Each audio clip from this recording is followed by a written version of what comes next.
people, welcome to yet another episode of the show.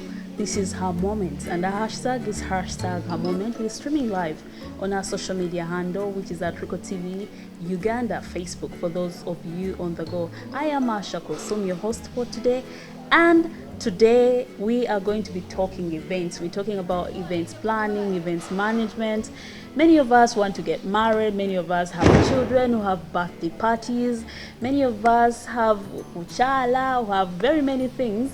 And we decided to choose the right person to take us through this whole event planning and their story. She has been the story of Kampala because she's one of the biggest events planner and manager Uganda has got. We're talking about Suki Events. Susan Kirabo is our guest for the day, and I hope we all sit down and enjoy this discussion.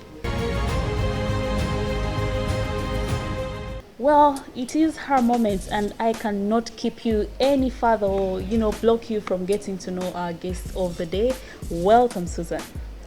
Thank you, Asha. I prefer calling you Suki Events, like literally, she's the CEO and she's... Yeah, most people call me Suki. Why Suki? Basically, those are my two names. Kirabo, Susan. So S-U-K-I. S-U, then Kirabo, K-I. Yeah. Wow. So Susan, welcome to the show. Thank you, Asha. Oh, you look beautiful today. Thank you. I have to look what I'm doing. And I know, so some people will be like, okay, now she doesn't look good. Will my event look good? Yeah, I know. I know. I see the signature. Well, welcome to the show once again. And Susan. Yes, please. Where you come from? I come from a family of 3 children. We're all girls, and my mother, my father, they're not together, but I was raised by a family of artists, like not musicians but artists. Oh yeah. Yeah. My mother is more of a fashion designer, and my father is more of an interior designer. Yeah. So we see yes. the fashion and design, because many people, when you tell them about Susan, be like, oh, she's a designer. Also, yeah. So we see. Basically, Susan, I'm a simple lady.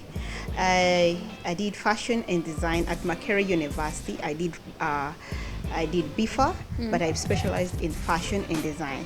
But with that kind of art I got from Makerere, I am able to do anything concerning art. I can do anything. I feel I can do anything, honestly. I can do anything. I can do decorations. I can do makeup. I can do the styling. I can do fashion, anything. So what inspired your look today? Because you look fabulous. Oh, of course, you told me about the show, and I had to look very simple and, classy. There's something about events planners and managers. You talk about details. So literally, I want you to explain to me what details is from your look. Like literally, I look at this thing. It's really beautiful, and I don't know what it is. Okay. With event planning, when I'm organizing an event, I think I must say I'm a perfectionist. I really love things that move on well, things that are planned so well. I would like to look at the cake when it's so perfect. I like to look at the bride when she's so perfect, and the groomsmen and the groom when they're all perfect. So it's all about the art. You have to sit down, do a plan with your client, and then after from there you look at the budget. From there you look at the different service providers. Well, before we go to that, because I'll feel like running straight to the business and something like that. I would be convinced that most of your childhood you used to be a bridesmaid, something like that. Is it? Let me give you a little bit of my background. That is why I'm so passionate with what I'm doing. Yes. Of course, ever since I was a child, I was a flower girl on most of the weddings. In fact, I remember my mother telling me one time, I know. Things like that. Because all the time I was a maid, I was a flower girl. Then I was so passionate about weddings. I remember when I was young, every Saturday I would stand on the main road and wait for bridal cars to pass. Then one time I'd tell God, one day it will be me doing that. And being the same thing. I do this thing with all my heart. I spend sleepless nights. I keep thinking. In fact, most of the cases I feel headache because I'm thinking now Asha's wedding has to look like this. We have to bring in things like that. We have to do things like this. It is all about the passion.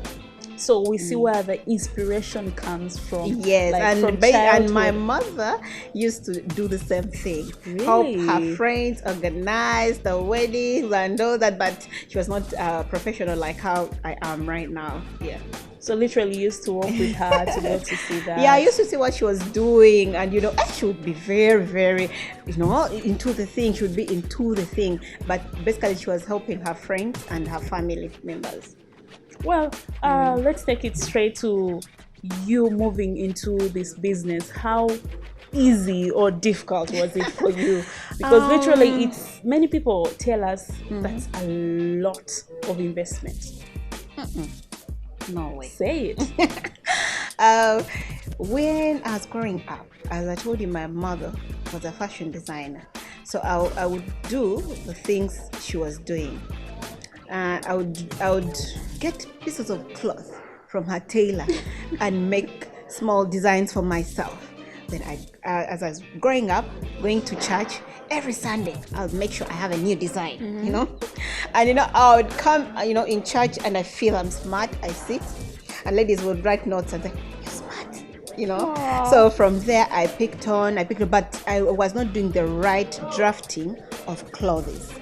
Then I kept on being like that. Then it reached a time when I felt I was good at art, and my teacher, Mr. Sembatia from St. Mary's Chitende, identified me that I was good at art. So I concentrated on art to the extent that I went to Makerere and I did art. Then I specialized in fashion and design.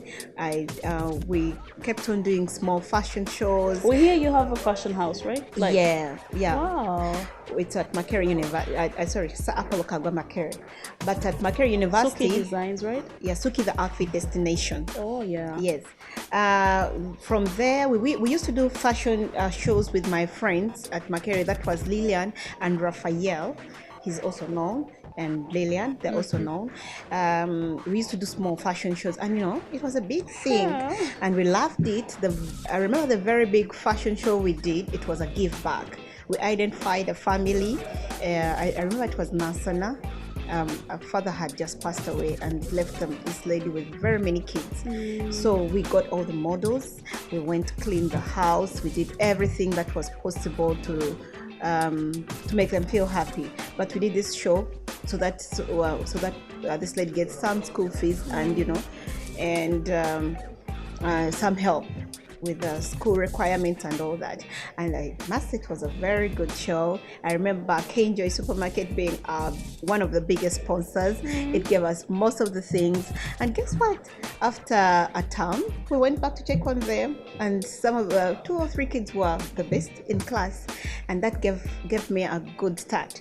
From there, I kept on doing all my work. I remember my father bought me a machine, and it was not expensive. I think it was around 150. That's what I remember. But all my clients would find me at my hostel room doing different. I would come up with ideas. I think I can do an introduction dress for a bride.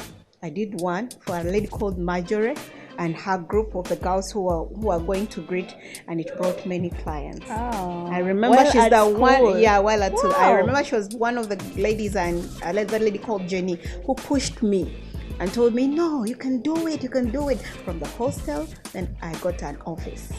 From there, I started doing my business. I remember designing one of the Miss Ugandas. and her creative wear was one of the pieces that won. I was very happy. It kept me pushing. Whenever I used to do a thing, and I felt it was coming out. It was coming out, and I must say it was not that I had a lot of money. As I told you, I said it with a machine of only 150,000.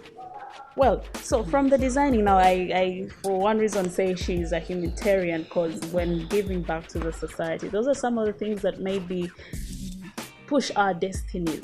Well, people who have been telling us about the money, when you're doing events, you go for money, we get the story that it's not always about the money, it's always about the passion and what you have and what you put aside to start with. Now, starting clientele, we're talking about. How do you even build trust between these people? Because someone be like, oh, Suki Events did my event, so you can try her. You can try her. Yeah. So building that, how do you get the trust from these people? Because I even can't count the number of events you have, planned and managed. Very many. I've managed very many. As I told you, from I'll do for one client, and then that client keeps on bringing another. First and foremost, you have to have great customer care. Then you have to be their friends, because as I talk right now, Jenny and that lady called Marjorie, those are 10 years, they're still my good friends. You keep the family closer. Sure. You look at these people, they come to you and they don't know how to handle an event. They don't know how to organize an event. So you keep them as friends, mommy, daddy, maybe Asha, let's do this. Sure. Let's do this. So that keeps me, with a good clientele towards my clients. Then from as I was saying, from my clients could be my friends, because they're the ones who kept on pushing me to do different things. Oh, they'll bring you a client who has a different taste. And then in fact, I remember one of the clients told me, you can do Suki, you're good at styling yourself, and you can start a salon. Then from there, I started a salon, and people kept on coming. Then from I remember one of the clients, he was a gentleman, told me, I'm going to give you my wedding to decorate because I see you have the art. I was like, okay, let me try it out.